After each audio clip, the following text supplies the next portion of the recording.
Muy buenos días, gracias, estimado Ricardo, y buenos días a todos también por estar presentes.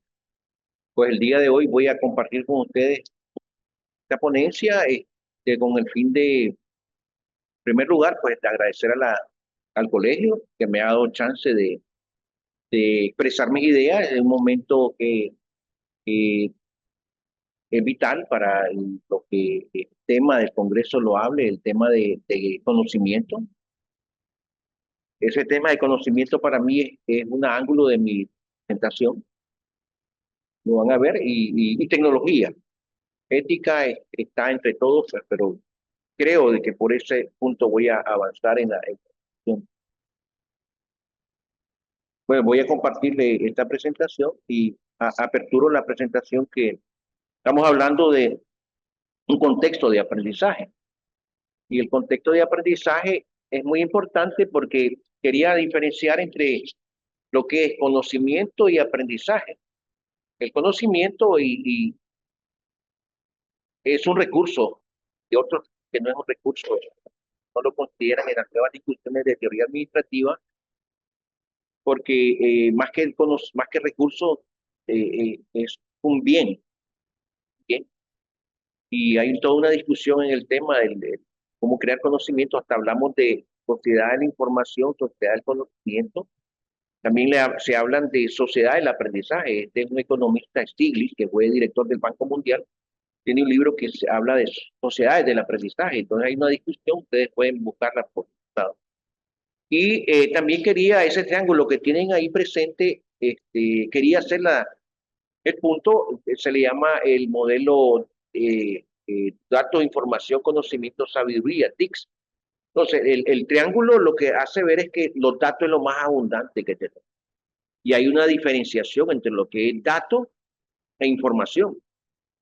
Y esa conexión entre datos, información, conocimiento es más, pueden ver en el gráfico. Conocimiento es más amplio. Hay teorías del conocimiento que por todos lados, desde la escuela psicológica, la escuela pedagógica, y siempre estamos hablando ahora en esta nueva era, el siglo XXI, de la era del conocimiento. Conocimiento es un bien que se vuelve concreto en nuestros productos y servicios, una parte intangible, otra parte concreta. O sea, cuando hacemos una tecnología, por ejemplo, la tecnología vista más ampliamente, holísticamente, tiene cuatro componentes en mi punto de vista y según la literatura que he consultado. Hay un señor que yo trabajé mucho tiempo con él, un danés, alemán, y pone la tecnología a cuatro niveles. La C, que es conocimiento, como un rompecabezas. La O, que es organización, vos te organizas. La T en minúscula, que es técnica, no hay que confundir tecnología con técnica, apuntarla. Y la P es producto, o sea, productos y servicios, diríamos. Entonces, cuando nosotros tenemos enfrente de nosotros un teléfono, un carro, una máquina o una laptop, es tecnología, decimos, hasta le ponemos nombre y apellido, tecnología japonesa, tecnología china, tecnología alemana. Igual los carros, los vehículos, pero si lo vemos como herramienta, solo como aparato, técnica, confundimos todos los otros tres elementos. La tecnología tiene imbuida, encarnada, esos componentes. Entonces, cuando nosotros tenemos un aparato, hay que ver quién lo hizo y cómo lo hizo y para qué. Importante, ¿no? Pero solo el aparato en sí no te define tecnología. Por eso es que hay manuales, por eso es que hay transferencia de ideas de una persona que construye el producto hasta otro que lo recibe. Transferencia tecnológica. Se transfieren conocimientos, se transfieren ideas, manuales, blueprints que le llaman modelos, ¿no? Entonces es muy importante ver esa relación. Sabiduría es más amplio. Sabiduría es saber hacer. Más ahora que estamos hablando en este congreso de educación, de educación contable y de desafío, oportunidades para la profesión contable, estamos hablando de que hay corrientes, creo que las ponencias de ayer hablaban del tema de el saber hacer y el saber ser, que son los tres componentes que se vinculan cuando estás diseñando una propuesta de educación en cualquier tema, en cualquier asignatura. Pero hay que saber combinar entre los tres saberes tres elementos entre los datos, la información y el conocimiento. Y ojo, cuando uno es muy cuantitativo, solo ve los datos como números, pero los datos también no son números. Una fotografía de un alumno tomando una decisión o una fotografía de un empresario haciendo negocios puede ser analizada como dato cualitativo, o sea, un video. Entonces entramos en una discusión que los datos son numéricos cuando son muy cuánticos y datos cualitativos cuando estás tomando saberes, percepciones de las personas e interpretaciones. Y ojo, que la interpretación que yo hago como investigador o como académico es mi percepción de la percepción de él. Entonces, desde ahí hasta hay un sesgo, porque mi percepción cree que lo que yo percibo es lo que él percibe. Y yo hago anotaciones y hago inferencias sobre ello y luego concluyo. Y no es así. Hay algo que es emergente. Entonces, las personas tienen vida propia y tienen percepciones. Entonces, uno tiene que estar muy consciente de ese problema de que yo lo abordo ahí más adelante entre el tema de lo que es el dato, la ontología, el origen del dato como raíz o la información, y lo que queremos conocer, que es la epistemología, cómo conocemos ese efecto que estamos realizando, sabiendo que los lentes y declarando nuestros lentes de análisis. Si yo digo que estoy viendo esto desde el enfoque economista, es economía lo que estoy viendo, precio, costo, racionalidad, pero si lo miro de la disciplina contable, son otras variantes, son otros marcos conceptuales. Y ahí es donde surge el tema del diálogo, el diálogo entre disciplinas. Eso me llevó a usar el concepto de puente. Puente en mi ponencia porque estamos tratando de construir interacciones entre las ciencias económicas, las ciencias contables, las ciencias psicológicas, la ciencia pedagógica, marketing y, y, y otras ciencias de las ciencias económicas y las no económicas. Y lo más importante, los actores reales. O sea, los actores reales son los que recaen y hacen la actividad económica. Creo que la ponencia del doctor Cafarena fue una ponencia que dice, los negocios los hacen la familia y tienen negocios en la familia y es real. Como la ponencia también que escuché el doctor Eduardo, eh, que fue muy importante porque estaba hablando de todas las emociones, todas las calidades que tenemos que tener para la docencia y los criterios. Entonces, de eso estamos hablando, de cómo en el aula de clase, en el aula de ya sea de economía, de administración de empresas, se manejan estas cosas de datos, información, conocimiento y sabiduría. Y lo más importante ahora que estamos viviendo se llama la narrativa. Y la narrativa significa el lenguaje, inglés, español, chino, lo que sea. Estamos en la era del storytelling, que en inglés se traduce tu narrativa. ¿Cómo contás el cuento? Sería en el lenguaje caragüense o americano. ¿Cómo contás el cuento vos de un negocio contable o de un negocio empresarial que está emergiendo, que es informal y que quiere formalizarse? Y qué rol juega la ciencia contable, las ciencias legales, la ciencia administrativa para ello? Entonces, eso es como el marco conceptual que está detrás de esto. Hay un valor en el aspecto. Habiendo dicho eso, entonces esto me permite que ustedes tengan ese como marco conceptual de analítico para la discusión que tenemos en este día, para la presentación en el tema de los cuentos.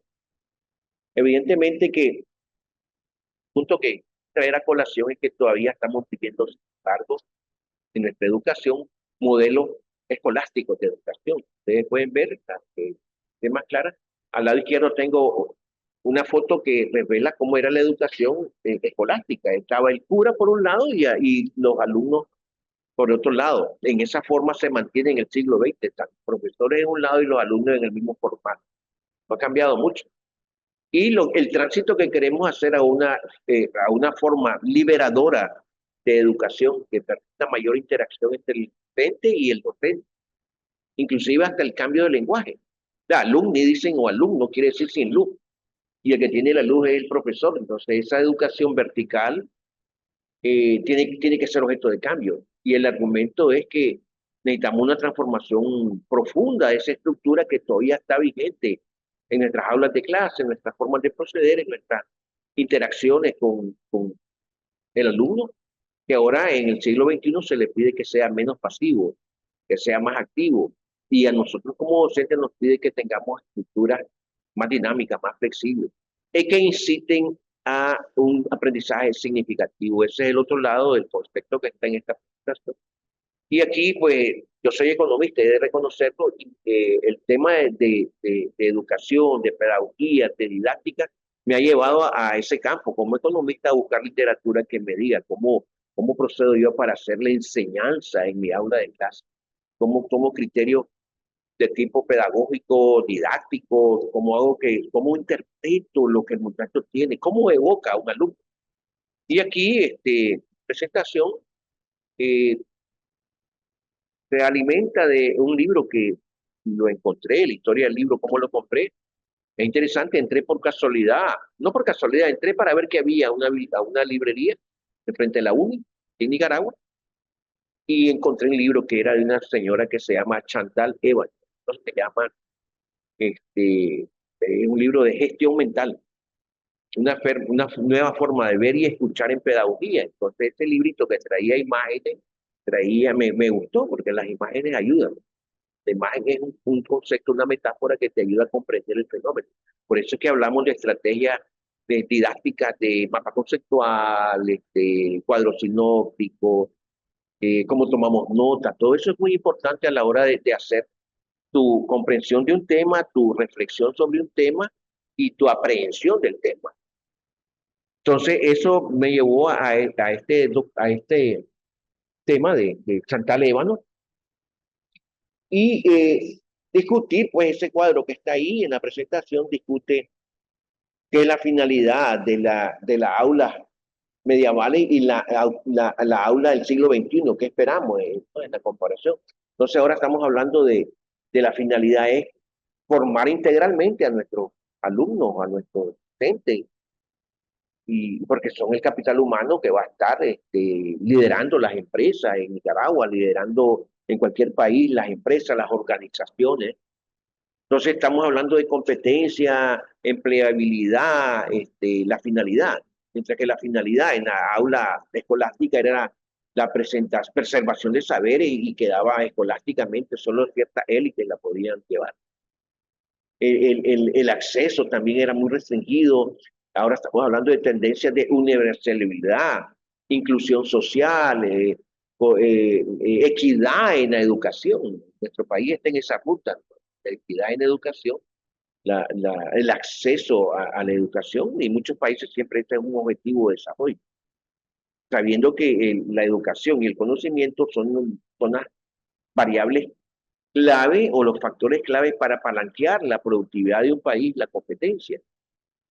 Entonces, el rol del docente es muy importante en este cuadro comparativo, porque el rol del docente en la nueva era que estamos proyectando es ser facilitador, ser un coach, ser activo, colaborativo y personalizado inclusive. Entonces, eso es algo que es muy importante cuando estamos hablando de la nueva era de educación y de aportar estructuras liberadoras.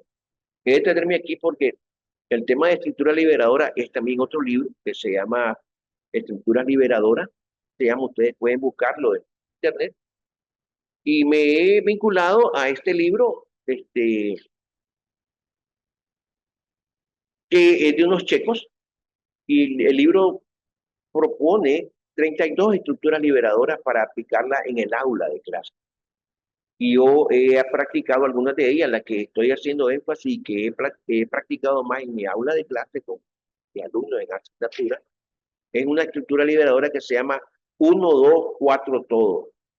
Ya es un mecanismo que hace que el alumno que es más hacia adentro o que es tímido o que no le gusta hablar participa. Tú le das un problema a él escrito, todos comparten el mismo problema y le dices que esos 4 alumnos generen una idea. Por eso, una idea, cualquier pregunta la generas ahí, una idea. Después le pedís que entre ellos se combinen las ideas y que saquen dos ideas. De las 4 que salen en el grupo, 2 se combinan y seleccionan otras 2, las dejan aparte, y de esas 2 luego ellos escogen una. Ya, entonces por eso se llama 1, 2, 4, que son los 4 que se pusieron, sacaron 2 y quedaron una, que la ven al revés. Y al final comparten, por eso es todo, comparten. Entonces, si tú tenés 20 alumnos, tenés 40 alumnos, vas a tener 40 ideas. 40 ideas, pero si lo formás en grupos de 10, son 4 ideas. porque serían un grupo o 4 grupos, 10 ideas de grupos de 4.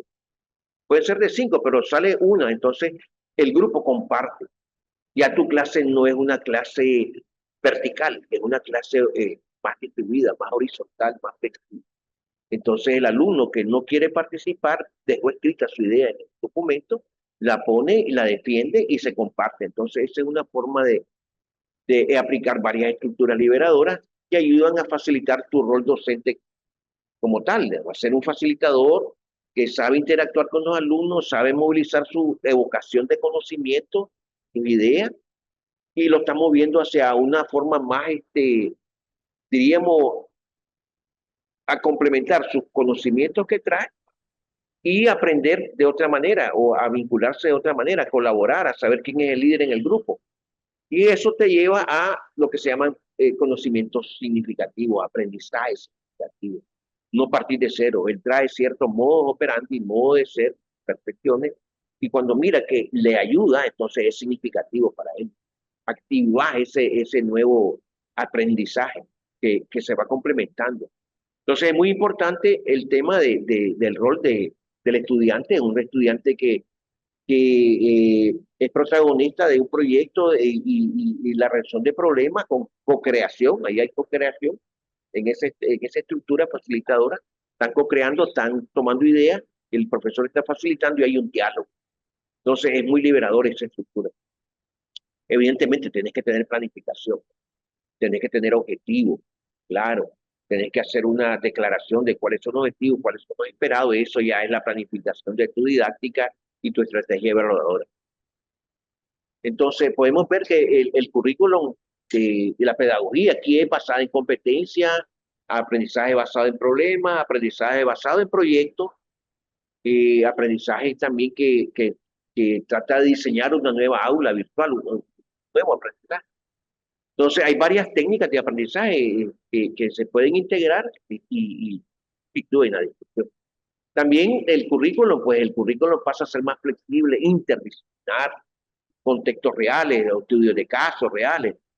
Deja de ser un enlatado de un enlatado. O sea, que yo leo un libro, lo resumo y todavía se lo digo al alumno y lo resumen ellos todavía en un enlatado de un enlatado. Y ese enlatado de un enlatado depende cómo lo perciben. Si yo soy un profesor de calidad 4 y mis alumnos logran prestar atención, logran capturar información, conocimiento, gestionar su conocimiento, pueden ser 4 o pueden ser 5, me superan. Pero si no hay atención, no llegan ni a 2, ni a 3, ni a 1. Entonces es muy importante el proceso, esa aula de aprendizaje que sea facilitadora y que active a los alumnos. Entonces es muy importante el currículum, el que esté creando, la evaluación también, en los portafolios, en la analítica del aprendizaje, todo eso es parte. Entonces en esta estructura leedora, 1, 2, 4, todo, ellos van de un proceso de 4 ideas a 2 ideas, a 1 idea, pero yo les pido a ellos que las que abandonaron, que las tomen y que las incorporen después de su resumen completo. Esto permite que uno dice, esta ruta no tomada, más adelante puede ser, porque hay rutas no tomadas en la decisión. Tú dices, este es, argumenta, solidifica y defiendes ese punto, pero más adelante encuentras que lo que eliminaste era importante, entonces la ruta no tomada. Entonces los alumnos tienen que tener eso, el guardar, no es solo destruir, como decía un economista que habla de innovación, no es una ola de destrucción constructiva. ¿Ya? Y así pasa en el desarrollo de la actividad económica, en el capitalismo mismo. Tenemos que construir viejos conocimientos o integrarlo de otra manera, y eso es innovación. Entonces, es muy importante este tema de la comparación, que es lo que queremos en el siglo XXI, del aula como tal, de los materiales también. Estamos hablando ahora de formatos digitales, de un sistema de conocimiento, un manejo de conocimiento a través de Moodle, por ejemplo. Estamos hablando de simuladores, cuando hay simulación, estamos hablando de inteligencia artificial ahora y recursos abiertos, o sea, bibliotecas abiertas, documentos abiertos, todo eso son parte de cómo accesa información y conocimiento el alumno. ¿Cuál es su estrategia de acceso a información y conocimiento vital en educación? ¿Cómo nos organizamos en el espacio también y el tiempo de aprendizaje? Si es sincrónico o asincrónico. Hoy estamos aquí en esta conferencia y es sincrónico. Ustedes están a aquel lado, yo estoy a este lado. y hay todo un proceso de aprendizaje, hay un proceso de interacción. Claro, es más rico lo face to face, cara a cara, pero también hay otros patrones de relaciones que son importantes tomar en cuenta. La autoridad del poder ya no es de que yo solo sé el sabio, sino que ahora es el participativa, eh, eh, liderazgo distribuido, cultura de retroalimentación, es muy importante en las aulas de clase. La lengua de la enseñanza ahora es multilingüe, local, global. La evaluación del error es importante. La idea no es cometer errores, la idea es minimizar el error, pero sin el desaprender, por ejemplo, es importante. Y eso te va a ayudar a mejorar la ruta que estás tomando en tu trayectoria de aprendizaje. Y la tecnología, pues como tal. Ahora se habla de tecnologías de, por ejemplo, te pones un aparato aquí y estás viendo y puedes simular que estás haciendo, analizando un médico, un sistema circulatorio, pero también yo puedo usar ese mismo aparato para analizar la estructura económica de Nicaragua. Entonces, realidad virtual o realidad aumentada. Son las nuevas tecnologías que están presentes y que van a ayudarnos a este proceso de la nueva aula del siglo XXI. ¿Cómo romper esa herencia? Es muy importante. Entonces, creo que aprendizaje basado en proyectos vinculados a contextos reales es una forma. Eso nos obliga a que en la academia tenemos que tener vinculación hacia afuera. Una vez estando yo en un proyecto, esto lo he aprendido, un proyecto que formulamos como universidad, cuando era académico en tiempo completo, con la cooperación de la Unión Europea, tuvimos un proyecto que se llamaba Seriedad, pero el proyecto buscaba cómo encontrar la relación entre disciplina, multidisciplinar, transdisciplinar, y la idea era investigar cómo se daba eso. Estábamos vinculados con la Universidad de Humboldt. Acuérdense que Humboldt es una universidad que da 60% de investigación, 40% de docencia. Ahí la investigación es la que determina la educación. Pero tenés que tener contextos reales. Entonces, muchas horas clases son importantes, pero también el trabajo de campo. Entonces, el aprendizaje basado en proyectos es una metodología para traer estudios de casos, para traer, son espacios de colaboración los que estamos buscando, laboratorios abiertos, evaluación auténtica, formativa, centrada en competencias, que es lo que discutimos. Entonces, en ese proyecto nosotros agarramos alumnos, no los agarramos, digamos, interactuamos con alumnos, les dimos cierta metodología, pero los dejamos que ellos actuaran solo en interacción entre el alumno con unos productores aquí al lado de Cochocuapa, que era el problema del agua. Y ellos tenían que buscar metodología, aplicar metodologías de las que habían recibido en clase y la aplicaban. Entonces ahí fue libertad. Llegamos, magníficos, los alumnos abrieron sus ojos, pero encontramos en ese tema de la herencia medieval obstáculos. El proyecto aprendimos en el proyecto en 5 años que es difícil hablar de transdisciplinaridad en contextos latinoamericanos. Hay muchos proyectos, muchos días. Estamos hablando de monodisciplinaridad. Yo economista, solo mi clase, o yo contador, solo mi clase. Entonces, por eso es que hay que buscar fuentes de intercomunicación entre las disciplinas. Entonces, los currículos deben ser transdisciplinarios, conectados con desafíos sociales. Un currículo que vos tenés, como lo de apuntalá el doctor Cafarena, negocios que tienen que llevar contabilidad, pero son informales, están emergentes. Y ese negocio es real. Entonces, el rol del contador es eh, facilitarle, ayudarle a ver las cuentas contables, a ver los números, pero ahí también él tiene que tener una visión de negocio. Ese es el desafío, cómo vincular las ciencias, las disciplinas. Entonces, la estructura liberadora a mí me permitió eso. Hay varias, como la 1, 2, 4, todo que les dije, la Troika, Open Space, que es para dialogar, para movilizar y involucrar a todo el mundo hacia innovación educativa o innovación de varios tipos. Entonces, el rol del docente como facilitador del pensamiento crítico y la innovación surge ahí. Hay veces lo que genera la innovación son los alumnos, no el profesor. Lo único que tiene que estar poner atento. La innovación se genera por varios lados. Y todo es quien la captura, quien hace valor de eso. Entonces, eso es como parte del contexto de esta ponencia. Y eso me lleva a la evocación. Esa imagen que tienen ahí es de ese libro que les hice ver anteriormente, del libro de Chantal Ébano de Gestión Mental, una manera de ver y oír en pedagogía distinto. Y ella discute el tema del conductivismo en la clase a un modelo que es liberador. Ustedes pueden ver en esa imagen que es una profesora que le está enseñando a los alumnos dos manzanas. Y la imagen te muestra a los alumnos que cada quien percibe las dos manzanas de distinta manera.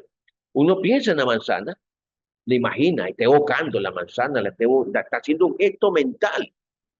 El otro tiene una mente contable, tiene 1 más 1 = 2. Imagínense, es un alumno que tiene mente contable. Eso es lo que está gestionando en su mente. El otro, hay uno que no tiene ni idea para nada, y eso pasa. Hay uno que está pensando en el árbol y el otro está pensando en comerse la manzana. Son percepciones distintas, pero aquí lo importante es la evocación. Son imágenes mentales y ahí juega el rol. La educación juega el rol, tu estrategia de aprendizaje, juega el rol, tu modelo que estás tratando de inferir. Al lado derecho pueden ver el modelo Canva. Esa es la otra parte de mi ponencia. El modelo Canva es un modelo generado. Lienzo sería la traducción al español, un lienzo como los pintores, pero el modelo Canva vincula un negocio y te dice que en 9 elementos, te dice que lo primero que tienes que ver cuando estás hablando de un negocio y de una empresa que quiere hacer un negocio es el segmento de mercado, el segmento de clientes. Para un mercadotecnista son los clientes, para un economista es la demanda, para un contador tiene que ser los actores vinculados al ejercicio contable de una empresa. Entonces, este formato, que es un libro, es Hostel Walder, es muy importante, el modelo de negocio Canva, fue una tesis doctoral del tipo y fue fabuloso. En una pinche hoja, diríamos, los mexicanos, en una hoja cuadrada puedes poner los elementos. Y esto se está usando en Nicaragua y en muchos países. Se está usando para el tema de emprendimiento, para enseñarle a los productores, a los empresarios, a los informales, cómo montar su idea de negocio. Esto está ahorita en marcha en el país y en las aulas de clases. Yo estoy impartiendo ahorita la clase que se llama Innovación Abierta y también como innovación tiene que ver con modelos de negocio, entonces se lo aplico a los alumnos. Le aplico el proceso de design thinking, el proceso de modelo de negocio y después vamos hacia formular un negocio, a formular una idea y vamos trabajando segmento por segmento en la idea. De eso se trata. Y la idea es que ellos vayan evocando los segmentos, que lo dibujen, que lo analicen, que lo rayen. Es muy importante este mecanismo. Y ese es el modelo de negocio. Ustedes pueden ver, tenemos el segmento de cliente y la esencia del modelo de negocio es la propuesta de valor, es el centro donde tenemos el regalo. ¿Cuál es mi propuesta de valor? Pero tiene que estar vinculado por el lado de la demanda. ¿Qué quieren los clientes? ¿Qué necesidades tienen? ¿Qué dolores tienen? Es una metodología, ¿no? De empatía, por ejemplo. Yo necesito vender este producto por el lado del empresario, pero por el lado del empresario tiene que ver qué es lo que quieren realmente los clientes. Si lo haces sin saber lo que quieren los clientes, no vas a poder vender tu producto. Entonces, ¿cuál es tu propuesta de valor para la necesidad de este segmento de clientes? Después, ¿cuáles son tus relaciones? Son relaciones de corazón, son relaciones de fidelidad. Y vamos adelante, vamos a ver cómo se va vinculando todo esto al tema contable o al tema de ciencias económicas, al tema de marketing. Entonces, el modelo Canva es una estrategia de aprendizaje en sí misma. No es solamente este formato mecánico, es una estrategia en sí misma de enseñanza. Y podemos ver que tiene varias vinculaciones. Cuando hablamos del segmento del cliente, la realidad del negocio se define por las relaciones con los actores concretos. Los actores concretos que están ahí tienen su realidad del negocio. Yo estoy vendiendo quizás un nuevo producto o estoy metiéndome al mercado en un nuevo producto, entonces esa realidad del negocio es ontológico, el qué es. Y el ontológico es un término muy importante en la filosofía de la ciencia como tal. Y lo importante es que desde el punto de vista epistemológico, ¿qué queremos saber del negocio? ¿Cómo investigamos el mercado para los clientes? Eso es desde el lado de la mercadotecnia y economía. La infografía del consumidor, la psicología del consumidor en psicología. Los datos cuantitativos, ya ahí entra economía, entra contabilidad. ¿Qué datos necesito yo para hacer el informe de estos clientes que los voy a abordar? ¿Cuál va a ser la política de cobro? ¿Cuál va a ser la política de precio? Ya economía, es contabilidad. ¿Y cuáles van a ser las ventas? P por Q en las ventas. Entonces ahí ya tenemos una área de vinculación interdisciplinaria, de contabilidad, marketing, hasta aduana puede entrar. el producto que el cliente quiere comprar lo están trayendo de afuera y yo estoy tratando de hacer uno nuevo para sustituir eso. Entonces entra todo ese fenómeno de, ¿y qué es lo que se vincula? Economía al consumidor, psicología, sociología, diseño. Solamente en el segmento de cliente hay interacciones. Y podemos ir por cada uno de los 9 elementos de la propuesta de valor, que es la esencia. El valor no existe por sí mismo. ¿Ya? Emerge del intercambio y el significado que el cliente otorga. Entonces es muy importante el diálogo con el cliente, saber qué es lo que el cliente quiere, ponerse en sus zapatos, buscar la empatía e ir creando las ideas que se van vinculando a tu diseño del producto que tiene un valor para el cliente. Entonces emerge de ahí. Y eso nos lleva a que es una co-creación entre los usuarios. Entre más yo tengo relación con el usuario de mi producto, mejor para mí, porque él me retroalimenta qué es lo que quiere y yo mejoro el producto. Por ejemplo, en el área tecnológica, te sueltan un app, versión A, versión beta, te lo dan gratis y cada vez que lo usas y cometes un error, hay retroalimentación al que diseñó el app. Y eso es que vos estás generando la innovación sin darte cuenta, por eso te lo dan gratis. Ya te dan la versión beta, vos mandaste decir que hay errores, se lo comunicas y el diseñador del app recibe todo eso y ahí hay una relación productor-usuario. Todo esto te llega a decir que entre más estrecha la relación entre el productor y el usuario de una innovación, de un nuevo producto, mejor para tú como empresario y mejor para el usuario, porque puede él probar de primera mano lo que todavía no ha salido al mercado. Por eso te dan la versión beta. Estás probando de primera mano y al mismo tiempo estás creando fidelidad. Te gusta lo que está por salir y lo compras. Entonces es una estrategia de valor que surge como valor porque hay esa interacción humana entre el productor y el usuario. Depende de cómo lo mires. Un experto en tecnología le llama usuario, un mercadotecnista lo llama cliente. Cliente, usuario, son los términos que se usan en la jerga ahora según la ciencia, en las distintas disciplinas. Los canales, pues, siguen siendo la logística, cómo llegas con las tecnologías de la información, la comunicación, el comercio. Aquí entra marketing, aquí entra logística. El negocio es un sistema de flujos materiales, simbólicos, digitales. La realidad empresarial es también logística y comunicacional. O sea, ¿de dónde consigo yo la materia prima que lo voy a usar para producir esa taza de café que tiene un, un atributo especial que me hace valerme en el mercado y que el cliente lo va a comprar? Entonces yo necesito cardamomo que viene de Matagalpa a una altura de 1200 metros, y filtro el café y me hace un café distinto de primera clase. Entonces son todas esas vinculaciones, los canales de distribución, la logística, los atributos, lo que determina esto. Las relaciones con los clientes, la fuente de ingresos también va a ser muy importante. El valor económico no es dado, sino que emerge del intercambio simbólico y monetario también. Se comprende a través del análisis financiero, el comportamiento del consumidor, pruebas, pilotos, y eso significa la finanza, la microeconomía, la contabilidad, la sociología, la economía, ahí se vinculan. Esos son los puentes que te... Entonces, si ustedes se fijan, el mensaje es que esa rúbrica, ese modelo de Canvas, de lienzo, es una estrategia de aprendizaje también más amplia que nos ayuda a permitir el abordaje interdisciplinar o multidisciplinar en un fenómeno real, en una empresa que queremos asesorar, y ahí entra la estrategia liberadora. Una estrategia liberadora como Troika, que lo que hace es que vos haces roles de asesoramiento. Esa metodología te permite que yo tomo el rol entre alumnos, yo tomo el rol de asesor y él es el que demanda y va rotando, entonces va aprendiendo cómo atender desde el punto de vista de escuchar lo que quiere el cliente y eso ya es pedagógico también.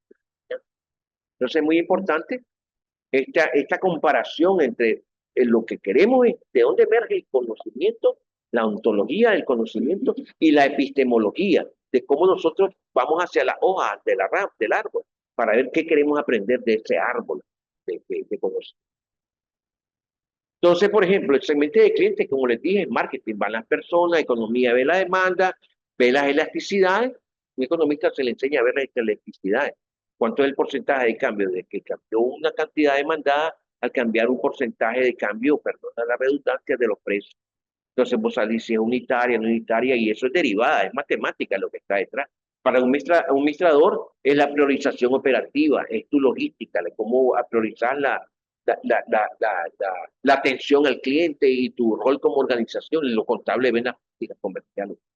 Y puede ver más cosas, porque aquí hay con lupa contable es distinto ver esto, pero es segmento del cliente y ahí están las interdisciplinaridades, ahí están las interacciones, los puentes que pueden haber, los diálogos entre cómo tú te enseñas en la clase y si sos disciplinar, pues tenés que hacerle ver de que hay otros ángulos de la economía, de la sociología, o invitar o hacer un estudio de caso que tiene esos abordajes que ellos identifican.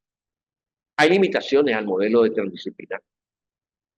En ese proyecto que les hice ver de educación a distancia, no de educación a distancia, de proyecto seriedad, nos dimos cuenta que cuando uno terminaba los proyectos de 35, de 3 años de los proyectos, veníamos con el montón, con un saco lleno de ideas, metodologías que aprendimos en el proyecto, pero cuando tocamos la puerta de la universidad los formatos son rígidos. Entonces me quedé afuera con el saco como Santa Claus, no pude escribirlo, no pude internalizarlo, o dirían otros, imbricarlos adentro del sistema, porque son rígidos nuestros formatos educativos, son 5 años y solo hay transformación curricular después de 5 años. No tenemos flexibilidad para introducir los nuevos hallazgos, las nuevas metodologías. Entonces, la única manera es que vos tengas un modelo educativo de interacción que te permitan que el alumno vaya persiguiendo esos cambios. Entonces, es muy importante verlo desde el lado del segmento de cliente, el modelo Canva. Cuando hablamos de relaciones con los clientes, perdón, aquí el administrador ADM, administrador ve el blueprint, los modelos de relaciones con el cliente. El de marketing ve la propuesta de valor, la fidelización del cliente. Ya, cómo el cliente está vinculado a la propuesta de valor y cómo está rutinada hacia ello. El contador ve las provisiones, los incobrables, si no puede o no puede con el cliente pagar el producto, va a haber retraso, el economista ve costos, la retención, la adquisición, vemos los costos. Entonces es muy importante la relación con los clientes, verlo desde ese ángulo. Los canales, pues también vemos costos de transacción, el economista ve costos de transacción. Y aquí entra también en los costos de transacción, significa también el tema legal, porque hay costos de transacción por intercambiar mercancía, pero si yo la mercancía no le entrego a tiempo, me demanda un abogado y ya son costos de transacción que van más allá del costo productivo. Ya porque hay fricciones en la entrega del producto, llega tarde y otras cosas más. Los administradores ven procesos, la capacidad de que tus canales de distribución de la organización sean viables o que has seleccionado un buen canal. El marketing ve la unicanalidad. O sea, yo atiendo con un producto a los clientes y el cliente quiere que le, además de que le estoy vendiendo, quiere otro. Entonces, no, yo te lo voy a traer, te lo voy a traer todo porque yo tengo contacto con otra filial y te doy todo a vos aquí, un solo paquete. No hago que el cliente vaya a distintos lugares a comprarlo, yo le doy un solo canal y lo conduzco como cuando estamos conduciendo sobre un embudo, lo vamos llevando, qué es lo que él quiere, realmente cuál es tu problema y yo te lo voy a solucionar. Depende de cómo escuchar y oír al cliente, o sea, si tenés esa forma de interacción. Los gastos de distribución, efectivamente, es lo pueden haber más, pero aquí estoy poniendo como ejemplo lo que mira un contador, los gastos de distribución de tus canales y tus relaciones. Entonces, es muy importante verle por ese ángulo. La propuesta de valor, que es el alma, digamos, de un negocio, pues ve los atributos, el de marketing ve los atributos que tiene ese producto, ese servicio, eh, o ve desde el lado del cliente, qué tiene que hacer usted? Y si usted me dice qué es lo que tiene que hacer, yo se lo ofrezco, aquí tiene esto para eso. Los de aduanas ven el cumplimiento, la trazabilidad que se puede encontrar. Yo me da un producto y resulta que no cumplo con lo que me está vendiendo, entonces yo tengo que darle seguimiento. ¿Qué pasó? Aquí vienen conceptos muy importantes, trazabilidad, del origen, y cómo la propuesta de valor va agarrando su permeabilidad en el consumidor y cómo trazo yo eso. La eficiencia económica, costo de oportunidad es lo que miramos los economistas, porque los ingresos son restringidos, los costos de oportunidad de este producto u otro. El contador ve el margen bruto objetivo, cuál es el margen bruto del negocio, cuál es el margen bruto que se le está, o puede haber margen netos también, pues no solo bruto, pero es la idea, ¿no? Con tu propuesta de valor. La actividad es clave, es la administración ve las operaciones, las actividades que hacer, Los de aduana pueden estar viendo la clasificación, la valoración, el despacho. Los de marketing ven campañas, conversión. Es muy clave para distribuir el producto. El contador ve el costeo, los procesos que se están dando y otras cosas. Entonces son muy importantes vinculados. Los socios clave.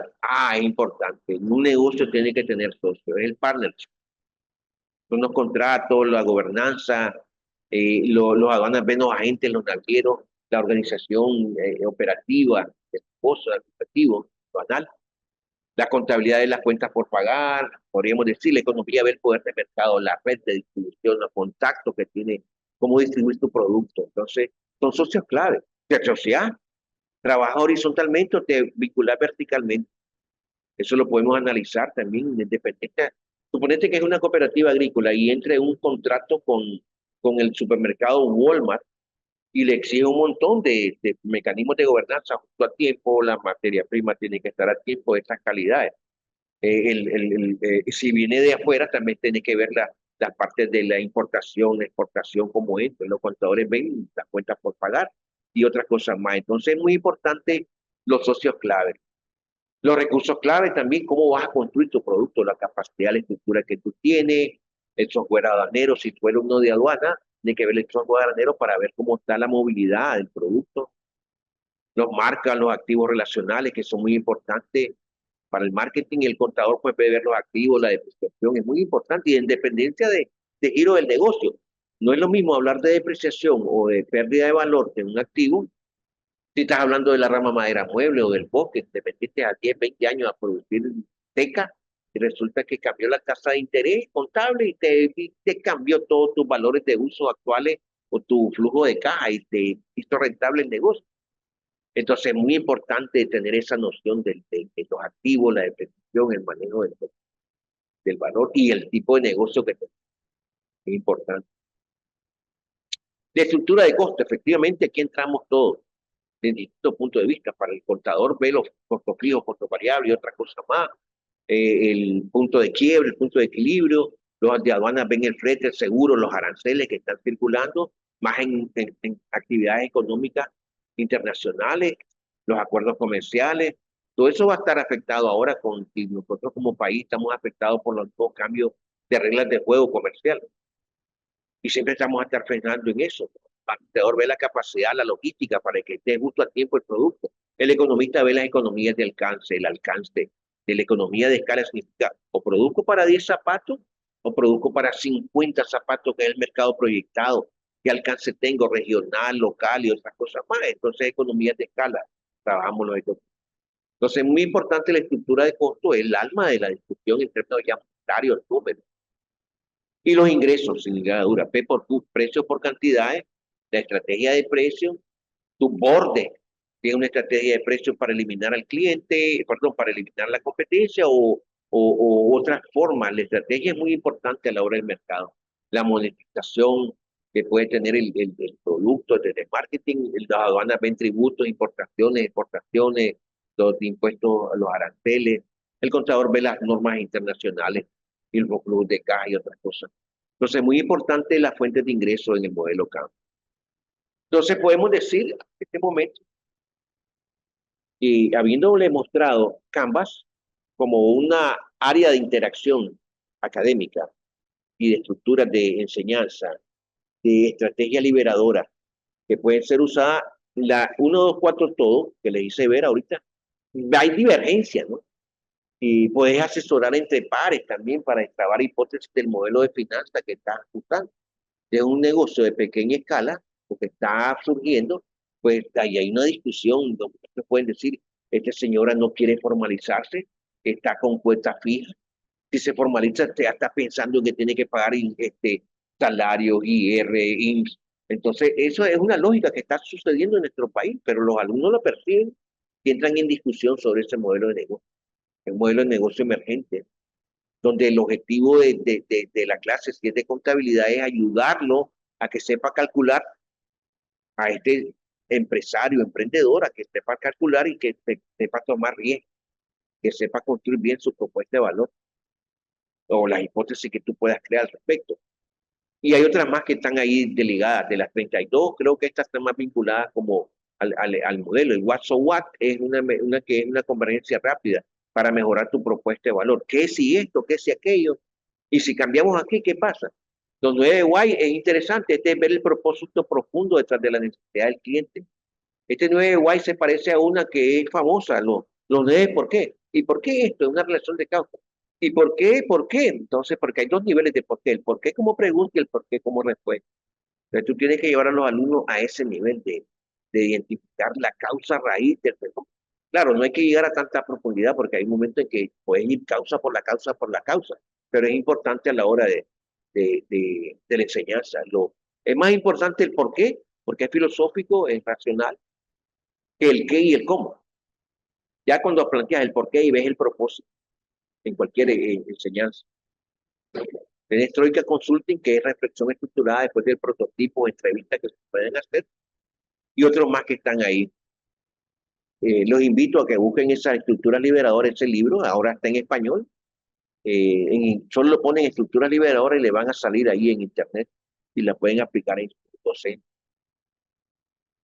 Viendo el modelo de negocio con la lupa contable, también lo quise compartir aquí, pues los socios clave, cuenta por pagar, condiciones de pago, riesgo proveedor, si estamos hablando de socios clave, pero si hablamos del segmento de cliente, es tu política comercial o tu crédito cliente, o tu riesgo incobrable, todas esas cosas van a la hora de ver el negocio desde el punto de vista de la lupa contable. Aquí solo estoy quedándome con la lupa contable. Perdonen, yo soy economista, sé de contabilidad un poco, no me penetré en ello, pero sí ustedes pueden ver que el modelo de Canvas, desde la lupa contable, se abre a muchas interacciones. Desde la contabilidad, ahora imagínense si le metemos marketing, como ver, o si le introducimos psicología al consumidor, o si le introducimos economía, al análisis de costo de transacción. Entonces, la idea aquí en esta ficha era que ustedes vieran que el modelo de negocio Canvas y la lupa contable pues sirve y es mucho para vincularla con las otras disciplinas, la inter y transdisciplinaridad. Eso también, la idea era que ustedes vieran por qué hablé de puentes, aunque, o interacciones, podríamos usar la palabra. Entonces, a manera de conclusión, esa conclusión tiene que ver que las aulas del pasado todavía están moldeando nuestra educación, nuestras prácticas actuales. Todavía, o sea, no las podemos eliminar 100%, ahí están. Transformar la educación requiere revisar las ontologías del aprendizaje. Queremos identificar cómo emerge el aprendizaje en los negocios, en las organizaciones, a nivel del territorio de un país. Por ejemplo, si a nivel del territorio, yo quiero analizar el territorio de Masaya, donde se supone que es la cuna de la artesanía, cómo emergen los conocimientos ahí en los negocios de pequeña escala. O también esa ontología del aprendizaje también va a ser importante ver qué estructuras liberadoras puedo usar. Y aquí las estructuras liberadoras no son técnicas, sino formas de pensar el conocimiento en relación humana. Cómo al interactuar un contador con un economista, con un caso real, pues emerge esa relación humana. El entendimiento, la empatía hacia el empresario que quiere ser rentable, que quiere formalizarse, pero tiene miedo porque se queda pequeñito, no quiere crecer. Y es importante porque a política de país, a política de desarrollo necesitamos crecer. Necesitamos que haya más empresas y que haya empleabilidad en nuestros alumnos que están ingresando. Y qué mejor que sean empleabilidad si ellos tienen un modelo de enseñanza que les permite ser gestores, agencias de desarrollo en el campo. Entonces, educar en el siglo XXI implica crear sentido colectivo, no solo transmitir información, no es dato por dato, es pasar de dato, información, conocimiento y sabiduría y entregarlo. Y aquí, en este tema de, de conocimiento y de sabiduría, es importante que ustedes sepan que me he nutrido acá del tema de un señor que se llama Nodaka. Hay un libro que se llama Cómo las empresas crean conocimiento. La compañía de Nodaka y japonés, que establece que el conocimiento son dos niveles, en sentido más general. Conocimiento tácito, tu experiencia que la tienes acá en la cabeza, y el conocimiento codificado, que tú lo escribes en lápiz, en una hojita, o lo escribes electrónico como esta presentación. Entonces, Nonaka, tomando a un señor que se llama Michael Polanyi, dice que sabemos más de lo que podemos decir. O sea, cuando uno está hablando sabe más, pero como pasa por la circulación vocal, pasa por tu idea, pasa por tu cerebro, algunas cosas tenés que codificarlas y eso es conocimiento explícito. Entonces, la manera en que accesamos información es a través de interacción humana con los libros, interacción humana con humanos, ¿ya? Y eso solo se halla en mecanismos textiles, en mecanismos de interacción humana. Entonces, el aprendizaje y la interacción son muy importantes para transmitir información, transmitir datos, transmitir conocimiento y sabiduría. Entonces, es muy importante verlo así como una de las conclusiones básicas que he querido apuntalar en esta presentación. Y también, pues, desde el punto de vista contable, el contador no es un escribano pasivo, no hay que verlo así ya. Es infraestructura institucional de la economía real. Son agentes del desarrollo. El contador no es un digitador obediente ni un notario pasivo, ¿ya? El contador es agencia profesional, alguien que interviene, que previene el daño en la empresa, que protege el valor económico de ese empresario o emprendedor y la reputación misma, y que da legitimidad a un negocio. Por eso certifica, por eso el Colegio de Contadores Públicos y el colegio certifica, da agencia, da valor. Entonces, la contabilidad es agencia profesional, es la capacidad de intervenir, aunque no me gusta la palabra intervenir, después me di cuenta, porque intervenir es muy solayante, ¿no? Éticamente, es más bien interactuar éticamente en la realidad económica de otros. Para mí, uno de los puntos fundamentales desde mi punto de vista economista para los contadores. Y muchas gracias por su atención.